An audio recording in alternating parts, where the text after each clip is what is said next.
Վենեսուելայի շուրջ զարգացումներին պետք է հետևել սառնասրտորեն, բայց առանց ավելորդ ինքնախապեյության։ Ամեն օր պետք է հիշել մի պարզ ճշմարտություն. անվտանգությունը չի կառուցվում բարի խոսքերով, գեղեցիկ ստորագրություններով կամ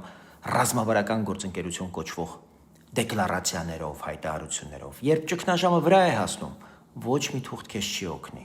Օգնել կարող է միայն ներսից ուժեղ ինստիտուտներով պետությունը։ Առաջին հենարանը լեգիտիմությունն է, ժողովրդի վստահությունը, ընտրությամբ ստացած մանդատը, օրենքի գերակայությունը, հաշվետվողական եւ ամենակարևորը թափանցիկ իշխանությունը։ Երբ սա չկա, պետությունը ներսից դառնում է փխրուն, ցանկացած խնդիր, տնտեսական անկում, հանցավորություն, փողի սղություն, մի օր անխուսափելիորեն դառնում է արտաքին ճնշման գործիք, լծակ։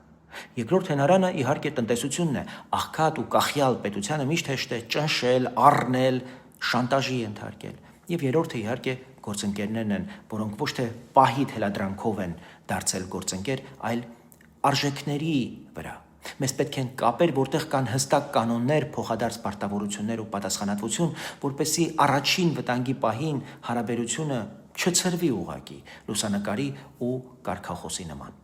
Վենեսուելան հենց սա է ցույց տալիս, երբ ներսից թուլանում ես, դրսից են սկսում որոշել քո ճակատագիրը։ Խաղաղությունը չի նվիրաբերվում հայտարարությամբ, խաղաղությունը պահվում է ուժեղ պետությամբ, օրենքով, վստահությամբ, մրցունակ տնտեսությամբ ու պարտավորություն ենթադրող դաշնակցային հարաբերություններով, որպեսզի վաղը մեր ճակատագիրը չդառնա թիվ ուրիշների հաշվարկներում, այլ մնա մեր ձեռքում,